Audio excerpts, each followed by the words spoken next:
नमस्कार। एक पता नहीं आपने सुनी है या नहीं, एक पुरानी कहानी है। पहले टाइम, बहुत सालों पहले हिंदुस्तान में एक राजा हुआ करता था।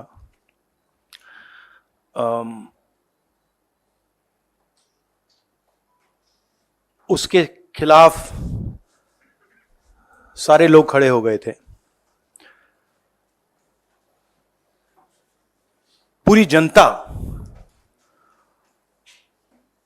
सारा का सारा ऑपोजिशन उन पर आक्रमण कर रहा था और वो टेफ्लॉन जैसे थे। उन पर जितना भी आक्रमण करो कुछ होता नहीं था। तो थोड़े साल बाद जो ऑपोजिशन के लोग थे, जो उसको रेजिस्ट कर रहे थे, वो बाहर एक ऋषि बैठा रहता था, उसके पास गए। उसने कहा कि बताइए, हमें बात समझ नहीं आ रही है। हम इस राजा पर 24 घंटा आक्रमण करते हैं, जनता इसके खिलाफ है, कुछ होता ही नहीं है। जितना हम इस पे आक्रमण करते हैं ऐसा लगता है कि हम गलत जगह तीर मार रहे हैं। तो ऋषि ने कहा, वो काफी नॉलेजेबल था, तो उसने कहा देखिए, एक्चुअली बात क्या है, ये जो राजा है इसकी आत्मा इसके अंदर नहीं है। इसकी आत्मा वहां पे पीछे एक छोटा सा घर है, वहां पे एक पिंजड़े में एक तोता बैठा है। इसकी जो आत्मा है ना, वो उस तोते के अंदर है। उस तोते को जाके आप पकड़ लीजिए, राजा खत्म हो जाएगा। बहुत इंटरेस्टिंग कहानी है, क्योंकि नरेंद्र मोदी जी की आत्मा अदानी में है। तोता कहीं बैठा है, राजा कहीं बैठा है, और बहुत समय के लिए सारी की सारी ऑपोजिशन राजे पे अटैक कर रही थी। मगर असलियत यह है कि राजा राजा ही नहीं है, पावर किसी और के हाथ में है, अदानी जी के हाथ में है। जैसे ही हम अदानी जी को टच करते हैं, इंटेलिजेंस एजेंसीज, स्नूपिंग, सीबीआई, मैं पहले सोचता था number 1 prime minister, number 2 Adani, number 3 Amit Shah. Actually ये गलत है। Number 1 Adani, number 2 prime minister, number 3 Amit Shah. अभी हिंदुस्तान की पॉलिटिक्स हमें समझ आ गई है, और अदानी जी बच के नहीं निकल सकते, क्योंकि अदानी जी को हमने ऐसे घेरा है, तोते को हमने ऐसा पकड़ा है कि वो बच के नहीं निकल सकता है। और इसीलिए सारा का सारा हो रहा है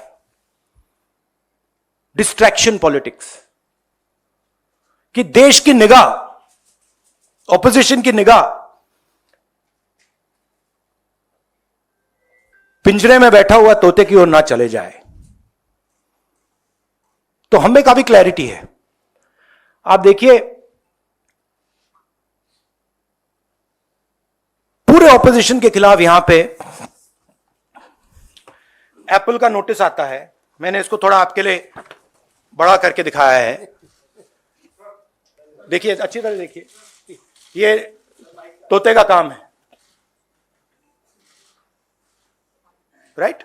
इसमें लिखा है, Apple believes you are being targeted by state sponsored attackers who are trying to remotely compromise the iPhone associated with your Apple ID.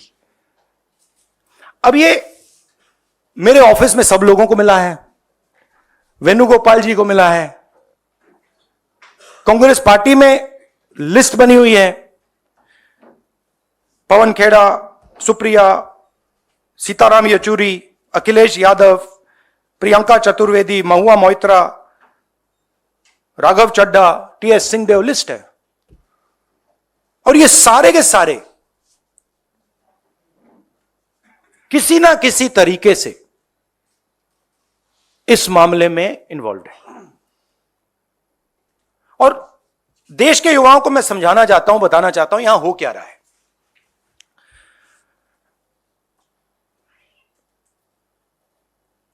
आपका ध्यान कभी इधर ले जाते हैं, कभी उधर ले जाते हैं, कभी इधर ले जाते हैं। आपके दिल के अंदर गुस्सा पैदा करते हैं, और जब आपके दिल में नफरत आती है, गुस्सा आता है, जो आपका भविष्य है, जो इस देश की पूंजी है, जो इस देश का धन है, उसको उठा के ये लोग ले जाते हैं। अदानी जी को हिंदुस्तान के पोर्ट्स पकड़ा दिए, हिंदुस्तान के एयरपोर्ट्स पकड़ा दिए। मुंबई एयरपोर्ट चाहिए था, सीबीआई ईडी का प्रयोग किया, मुंबई एयरपोर्ट दे दिया। एग्रीकल्चर में कानून बना दिए अदानी जी के लिए, फूड ग्रेन्स की स्टोरेज उनके हाथ में, इंफ्रास्ट्रक्चर उनके हाथ में, आप सड़कों पे चलते हो, सीमेंट उनके हाथ में। तो पूरा का पूरा देश ये 3-4 लोगों को पकड़ा रहे हैं। नुकसान किसका हो रहा है? हिंदुस्तान के युवा का हो रहा है। आपसे ये कहते हैं कि आप जाइए पढ़ाई कीजिए, आप जाइए आईएएस बनिए, आप जाइए इंजीनियर बनिए। आप में से 1% इंजीनियर बनेगा, 1% डॉक्टर बनेगा, 0.0000001% आईएएस बनेगा। तो ये आपको झूठे भविष्य का वायदा करते हैं, और जो आपका धन है आपके आंखों के सामने आपसे छीन के ले जा रहे हैं। यह हिंदुस्तान की आज सच्चाई है। कम लोग हैं जो इसके खिलाफ लड़ रहे हैं, मगर हम डरने वाले नहीं हैं, हम लड़ने वाले लोग हैं। हम पीछे नहीं हटेंगे। जितनी टैपिंग करनी है कर लो, कोई फर्क नहीं पड़ता, मुझे तो कोई फर्क नहीं पड़ता। अगर आपको मेरा फोन चाहिए मैं दे देता हूं, आपको उठा के ले लो। अब आपके कोई सवाल हो तो पूछिए। इंग्लिश। अच्छा, नहीं, हिंदी में थोड़ा एक लाइन और। हिंदुस्तान की जो भविष्य है, उसके लिए सबसे जरूरी चीज न्याय है। अगर इस देश में, इस देश की जनता को, इस देश के युवाओं को न्याय ना मिले तो यह देश आगे नहीं बढ़ सकता है। और मैंने बहुत बार बोला है, और मैं बोलता रहूंगा, और हम ये काम करके दिखा देंगे कि कास्ट सेंसस के बिना इस देश के युवाओं को न्याय नहीं मिल सकता। और ये पूरा का पूरा डिस्ट्रैक्शन जो हो रहा है, जब अदानी जी पैसा चोरी करते हैं, किससे चोरी करते हैं? देश की आम युवा से चोरी करते हैं, पिछड़ों से चोरी करते हैं, दलितों से चोरी करते हैं, आदिवासियों से चोरी करते हैं।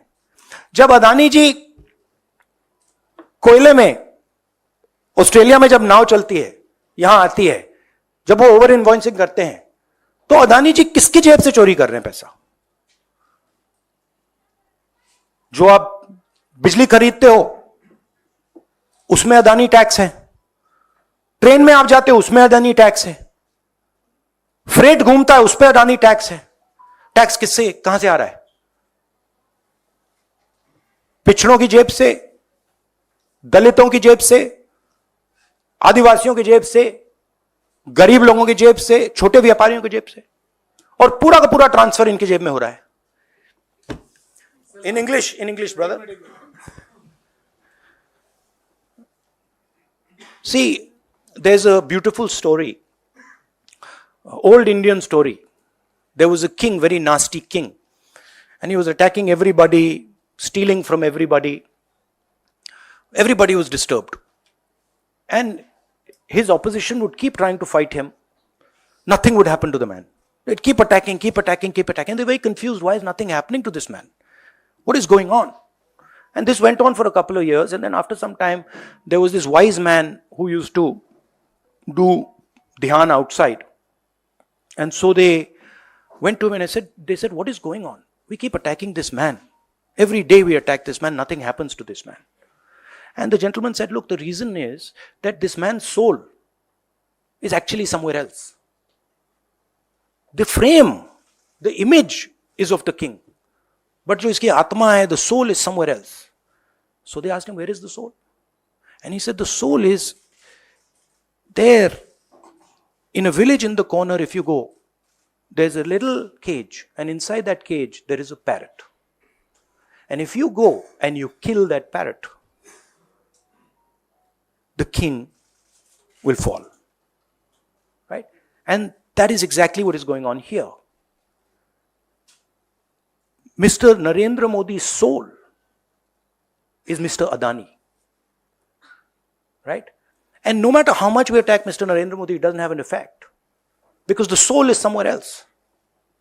And now we've understood this. We've understood that the soul is there in the parrot. And now we are attacking the soul.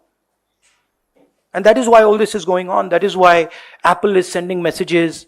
Your phone is being targeted by state-sponsored attackers. Right? I used to think that, there's a ranking. People say, press people say, number one, number two. Number one, Mr. Modi. Number two, Mr. Amit Shah. And actually, the ranking is slightly different. It's number one, Mr. Adani. Number two, Mr. Modi. Number three, Mr. Amit Shah. The country will soon realize that the Prime Minister is employed by Mr. Adani and works for Mr. Adani. Right? The examples of this are clear. Bombay Airport that is owned by somebody else. State-sponsored agencies attack the owner. He surrenders the airport to Mr. Adani. Mr. Adani is over-invoicing coal from Australia. It leaves Australia, it arrives in India, the price is doubled. No inquiry. Nothing. No ED, no CBI, nothing. Who's paying for it? When we are using electricity, poor people of this country using electricity, we're giving Adani tax. We're going in the railways, we're giving Adani tax. So it's very clear what is going on. Right? The wealth of the Indian people is being stolen from them. They are being divided. They are being made to hate each other. And while they are angry, they are disturbed, they are upset, Mr. Adani is basically taking over everything in this country. He owns most of the channels that are, whose cameras these? Most of these cameras, I don't know which ones, but half of them at least are owned by Mr. Adani. So, hello. Hello, Mr. Adani. I know you don't like this. I know you don't like this type of activity, but I must tell you that you are creating a huge amount of anger against yourself in this country. The common masses of this country are getting to understand what is going on. And it's my duty as a politician, as an opposition politician, to tell the truth about what is happening in India. So if you have any questions. Yeah, Anand. Sir, after Pegasus, we have seen this once again snooping on the phones of several of the Congress leaders and opposition leaders. So what's your next step? Whether will you go to take legal recourse or something like this? No, the last inquiry, the last Pegasus inquiry, where, my name was also there, that sort of disappeared, right? So that tells you the situation in the country. Our job as opposition is to make people understand what is going on. And I'm very happy that more and more people are understanding what is going on. It's very clear. And this is clearly a sign of panic, right? This is clearly, this is not just one person, this is the whole opposition. So this is obviously, this is not done by somebody who's not scared, or this is not done by somebody who's honest or who believes in themselves. This is the work of criminals, of thieves. Only thieves and criminals would want to do this. Rahul ji, अभी आपने एक बड़ा खुलासा किया, आपने कहा कि देश में अडानी सरकार चल रही है। आपकी बातचीत का लब्बो लुआब था। तो लोकतांत्रिक देश में आप एक वोटिंग के जरिए सरकारें बदल सकती हैं, तो मोदी सरकार तो आप बदल सकते हैं, लेकिन अडानी सरकार कैसे बदलेंगे? ये बड़ा इंटरेस्टिंग प्रॉब्लम है। आइडियाज है मेरे पास। नहीं तो कुछ अगर शेयर कर पाए कि ये कैसे? शेयर, ऐसे आइडिया शेयर नहीं करते हैं। टाइम आएगा तो दिखाएंगे अडानी सरकार कैसे बदली जाती है। बट आपने बहुत, देखिए, आपने बहुत गहरी बात बोली है। अडानी जी, ये मत सोचिए कि अडानी जी सरकार बदलने से हट जाएंगे, नहीं। मगर जिस तरीके का मोनोपोलाइजेशन हिंदुस्तान में हो रहा है, और अडानी जी उसके सिंबल हैं, सबसे बड़े सिंबल हैं एंड बिल्कुल ब्लेटेंट सिंबल हैं, उससे देश को जबरदस्त नुकसान हो रहा है। उससे हमारी डेमोक्रेसी टूट रही है, हमारे लोगों का पैसा चोरी हो रहा है, हमारे इंस्टीट्यूशंस कोलैप्स कर रहे हैं। तो बीजेपी की सरकार और बीजेपी का जो फाइनेंशियल सिस्टम है वो डायरेक्टली लिंक्ड है इनके साथ। बट चुनाव जीतने से प्रॉब्लम रिजॉल्व नहीं होगा। प्रॉब्लम रिजॉल्व करने के लिए और दवाई देनी पड़ेगी। Mr. Gandhi, this side, sir. This side. This. Rahul. Sir. Rahul ji, yes. Sir. Sir, you've been raising Adani issue and crony capitalism for quite some time now. Do you firmly believe that this issue is also resonating and echoing in general public? And if yes, are you going to make this important poll plank in 2024 as you made Rafael in 2029? See, you have to understand where I'm coming from. Okay? I am defending what I consider to be the idea of India. Okay? I believe a free press. I believe independent institutions. I believe fair business practices. These are all the idea of India. And I am defending that idea. And I'm defending that idea how? With the truth. Right? I have a habit of telling the truth. I like speaking the truth. It gives me happiness and joy. Right? And that is what I'm doing. This is not just a political fight. This is not just a fight about, as I said, about going and winning an election. This is a much deeper fight. One step is winning an election. And I'm confident that you will see in the next 8 elections the results, right? But it is a deeper problem.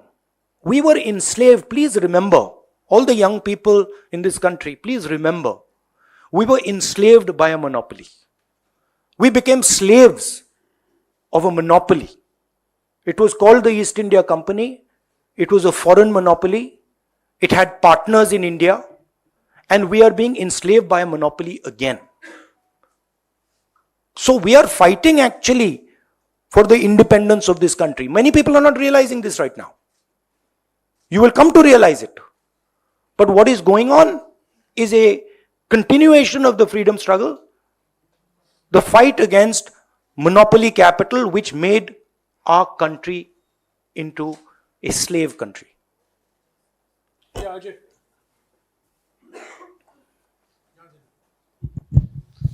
Rahul ji, अब आपको राजा के तोते का भी पता चल गया है और आप पिछले कुछ सालों से लगातार अडानी के मुद्दे को उठा रहे हैं। आपको लगता है कि ये जो लड़ाई है अडानी, आप लगातार कहते हैं कि आपको अडानी से प्रॉब्लम नहीं है, मोनोपोलिज्म से प्रॉब्लम है। ये जो लड़ाई है, ये लड़ाई सिर्फ आप जिस तरह से आगे लेके जा रहे हैं, आपको लगता है कि मोदी सरकार से लड़ने के साथ साथ एक अपोजिशन के अंदर भी जो एक यूनानिमिटी आपको बनानी होगी कि एंटी अडानी या मोनोपोलिज्म ऑफ अडानी, वो भी एक बहुत बड़ी लड़ाई है जो आपको आगे लड़नी है? हाँ, सही बात है। बट देखिए, जिस लेवल का मोनोपोलाइजेशन हो रहा है, ठीक है, उससे सारे लोगों पर असर पड़ रहा है। आप झिझक झिझक के क्वेश्चन पूछ रहे हो, जनरली आप नहीं, बट जनरली जो आप थोड़ा घबरा के क्वेश्चंस पूछते हो, उसी मोनोपोली का असर है। ठीक है, कोई गैस सिलेंडर 1000 रुपए का दे रहा है, उसका लिंकेज है कोयले से, उसका भी कारण मोनोपोली अदानी। एयरपोर्ट में अदानी, माल अंदर आता है हिंदुस्तान में अदानी। तो मोनोपोली का इफेक्ट सिर्फ पॉलिटिकल लोगों को नहीं हो रहा है। हिंदुस्तान दो भागों में बट रहा है, एक प्रो मोनोपोली, एक एंटी मोनोपोली। जो अदानी जी के खिलाफ बिजनेस वाले लोग हैं, वो भी इस बात को समझ रहे हैं, they are anti monopoly.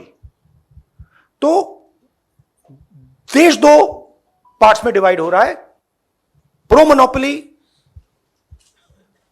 Pro Adani control, and anti monopoly, pro people control. ठीक है, उसमें जनरली जो ऑपोजिशन की पोजीशन है, ब्रॉड जो पोजीशन है, वो एंटी मोनोपोली कंट्रोल है।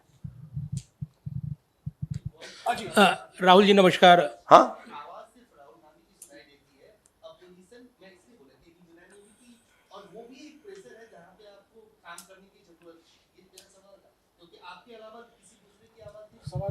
वो तो नहीं, वो तो है, दूसरों की आवाज है।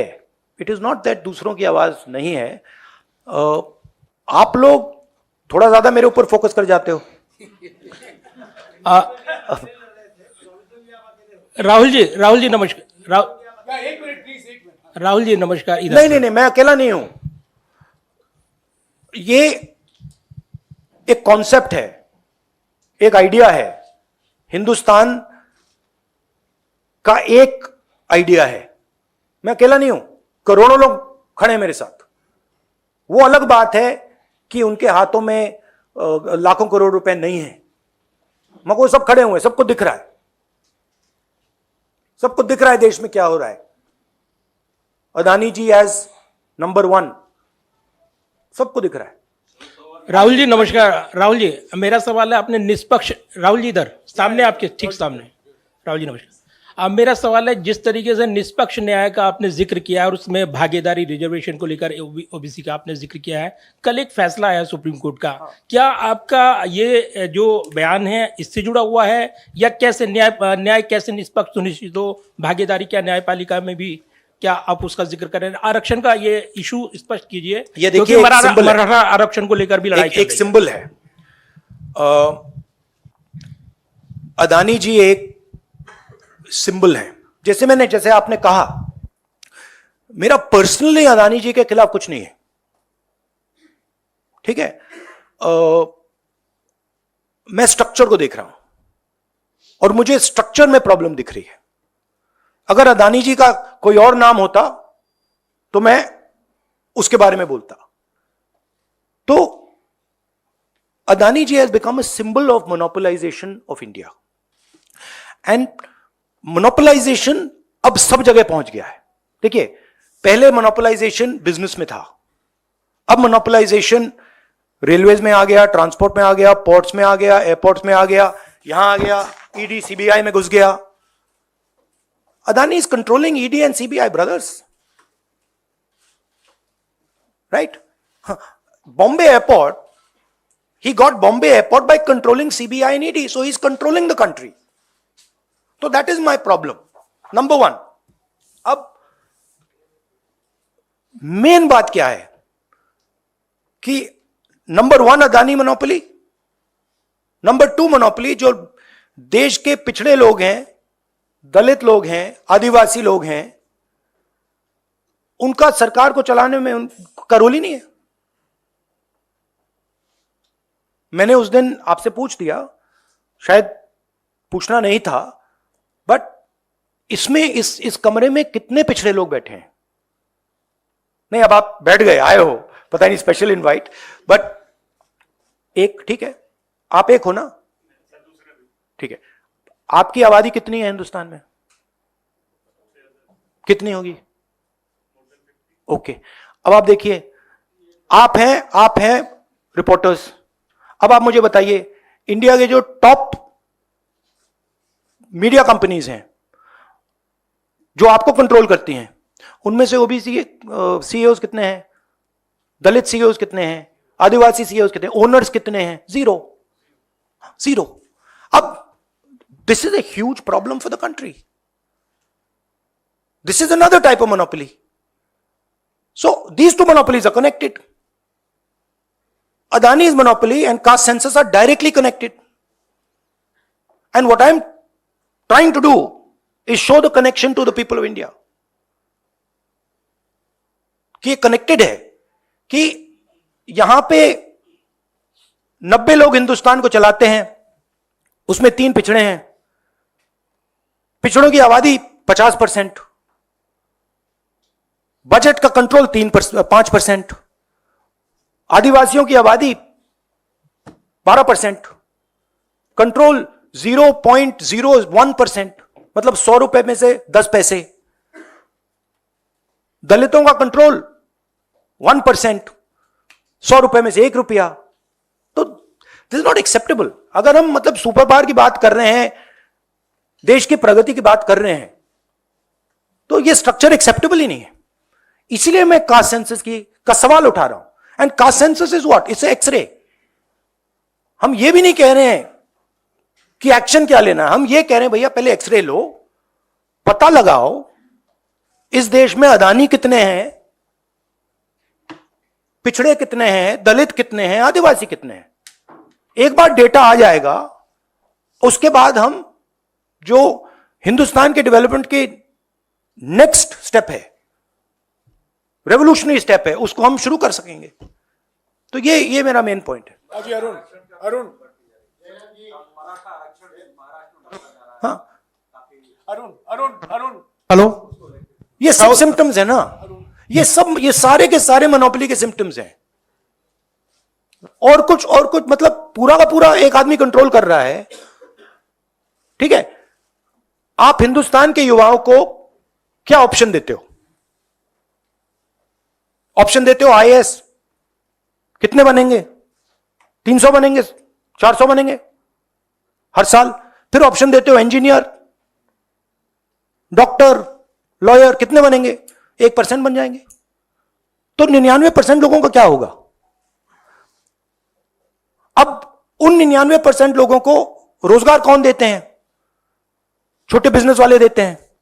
अब कोई पिछड़ा लड़का, कोई दलित लड़का कहता है भैया मैं छोटा सा बिजनेस चालू करना चाहता हूं,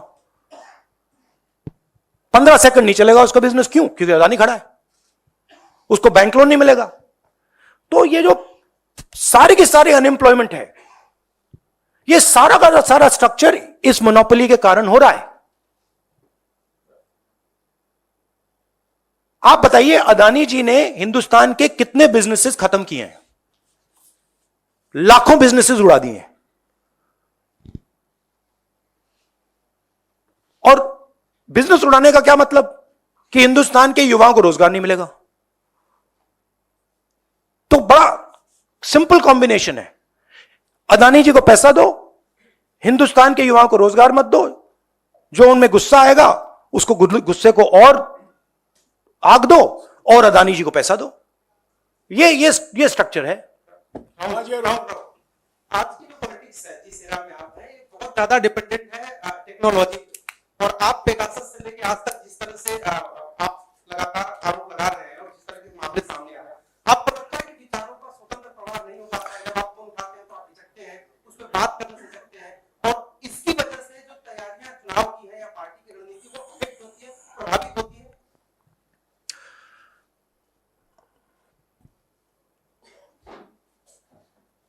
देखिए, एक लेवल पे होता है, एक लेवल पे हमें मीडिया की जरूरत है, हमें सेल फोन की जरूरत है, मेरा मतलब यूट्यूब चैनल है मेरा, उसको बंद कर रखा है, मतलब सप्रेस कर रखा है, मेरे ट्विटर को सप्रेस कर रखा है, फेसबुक को सप्रेस कर रखा है, हम सब जानते हैं। आपको आंकड़े चाहिए हम दे देंगे। एक लेवल पे ये है, बट दूसरी लेवल पे क्या होता है, जब ये सारे रास्ते बंद हो जाते हैं तो फिर हमें इनोवेट करने की जरूरत होती है और फिर सचमुच की राजनीति शुरू होती है। मतलब ये लोग सोचते हैं कि भैया हम टेक्नोलॉजी को कंट्रोल करके हिंदुस्तान के युवाओं के अंदर जो दर्द है उसको कंट्रोल कर लेंगे। वो नहीं आएगा हाथ। हम अडेप्ट कर रहे हैं। भारत जोड़ो इसका एक बहुत अच्छा उदाहरण है। उसमें कोई टेक्नोलॉजी की जरूरत नहीं है। आप पूरी टेक्नोलॉजी बंद कर दो, बंद की इन्होंने, पूरा मतलब दम लगा दिया, कोई फर्क नहीं पड़ता। तो एक्चुअली जिस लेवल पे हम पहुंच गए हैं, मुझे लग रहा है, बड़ी इंटरेस्टिंग बात है, मुझे लग रहा है कि पुराने औजार ज्यादा बेनिफिशियल हैं, ज्यादा इफेक्टिव हैं और हम इनको पुराने औजारों से ही मारेंगे। आप देख लेना, एंड में ये पुराना औजार, सबसे पुराना औजार कौन सा है? सच्चाई है। उसी से हम इनको पकड़ के, आखिरी सवाल संजीव, कोई भाग नहीं सकता। The last time, this issue, the issue of snooping came up was last year, when the Pegasus issue had come up and the entire monsoon session of parliament had been washed away. Now, this time again, this issue has come up. So, how are you going to strengthen the voice against this issue and whether it is going to die down again? And what you plan to do going forward, whether you're going to move the court or go to the people or how? No, we are, as I've been saying, we have moved. Our political system has moved, right? It started in 2014. I would in fact say it started, in 2014. I would say that the concept started in Gujarat in 2002. And then the concept evolved and the concept spread, the idea spread from Gujarat, which was pure monopoly, to the rest of India. We have now entered a different politics where the old tools and structures don't work. Look, if you had given me this in, Manmohan Singh ji's government time or Vajpayee ji's government time, this was explosive. This was like dynamite. It would blow any government to bits. If you had given, in Vajpayee's government, if you had given me Rafael, I'd have blown the government. You wouldn't have found the government, right? If you had even given me the fact that CBI raids the Bombay airport owners and the thing goes to Mr. Adani, that would have toppled the government, right? So the old tools just don't work anymore. Which means that the structure is broken. Which means new tools have to come and then new structure has to be built. Which for me is a very interesting and exciting time. Because, no seriously, because we can construct things that we could never have imagined 5 years ago, 7 years ago, 10 years ago. मतलब यहां रास्ता बंद हो गया, but बहुत बड़ा मैदान खुल गया है। और अगर हम हिंदुस्तान की प्रगति के बारे में सोच रहे हैं तो बहुत बड़ी अपॉर्चुनिटीज हैं। तो don't think that I am feeling low. Many people feel very upset, BJP. No. I am very, very happy, optimistic that our beautiful country is continuing its tradition, continuing its journey, and is going to open an entirely new chapter.